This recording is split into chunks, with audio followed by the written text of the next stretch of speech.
I want to begin today's presentation with a powerful quote. We only want, we only ask that when we stand up and talk about one nation under God, liberty, and justice for everybody, we only want to be able to look at that flag, put our right hands over our hearts, repeat those words, and know that they are true. This is an important quote from Barbara Jordan, a trailblazer in the American politics during the Civil Rights Movement.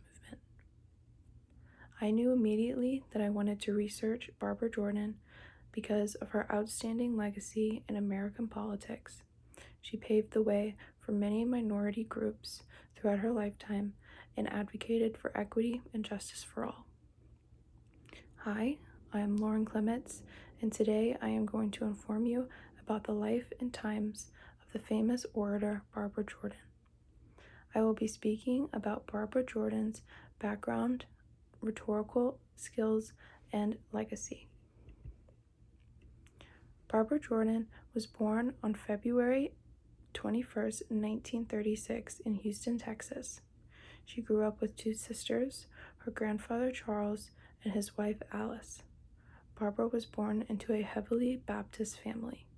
She graduated magna cum laude from Texas Southern University and went on to receive her law degree at Boston University in 1959.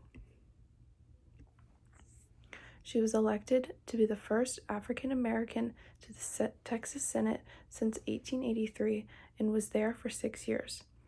There, she had many achievements that included advocating for the working class, developing the state's first minimum wage law, funded government programs to combat hate crimes, and supported legislation to improve workers' compensation.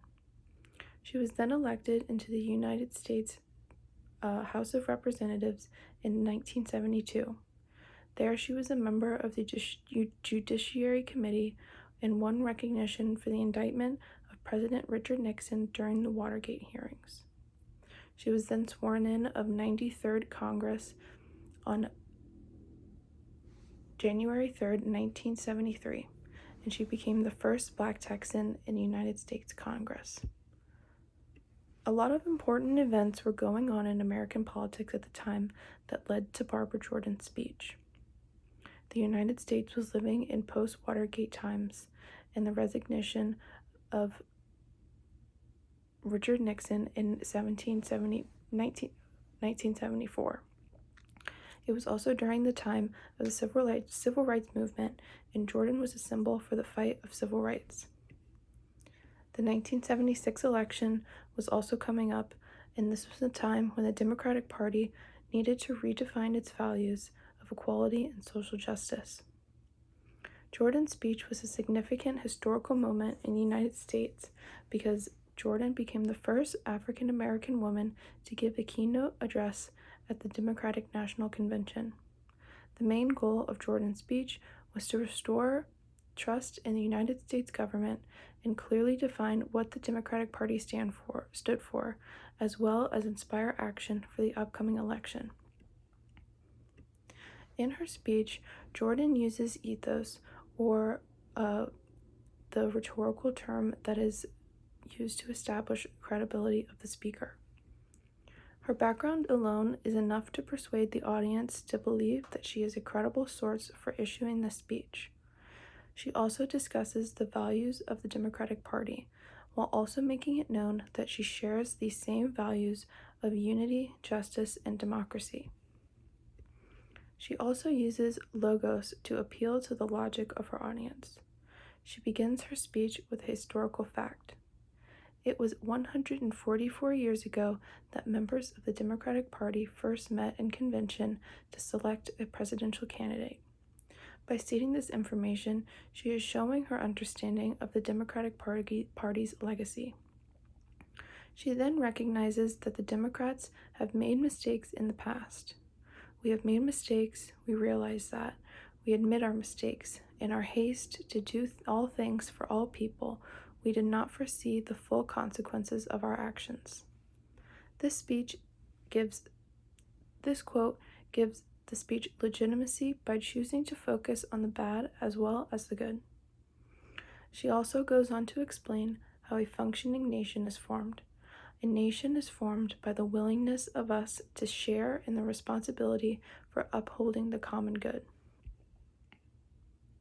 She also uses pathos or emotional appeal to evoke certain emotion of the audience. She discusses her own personal identity. It was 144 years ago that members of the Democratic Party first met in convention to select a presidential candidate. Since that time, Democrats have continued to convene once every 4 years, draft a party platform, and nominate a presidential candidate. And our meeting this week is a continuation of that tradition, but there is something different about tonight. There is something special about tonight. What is different? What is special? I, Barbara Jordan, am a keynote speaker. She also uses patriotism to connect with the American people. My presence here is one additional bit of evidence that the American dream need not be deferred. In John Archer's The Resilience of Myth, the Politics of the American Dream article, it discusses the idea of how the American dream has been an important topic in politics, and Jordan uses it to give the audience a sense of hope and drive that she wants to achieve. She also evokes feelings of unity by discussing the Democratic Party's inclusion values. Now, what are these beliefs? First, we believe in equality for all and privileges for none. This is a belief that each American, regardless of background, has equal standing in the public forum. All of us, because we believe the idea so firmly. We are an inclusive rather than an exclusive party, so let everybody come. Finally, she places a call to action. In this election year, we must define the common good and begin again to shape a common future. Let each person do his or her part. If one citizen is unwilling to participate, all of us are going to suffer. The American idea, though it is shared by all of us, is realized in each one of us.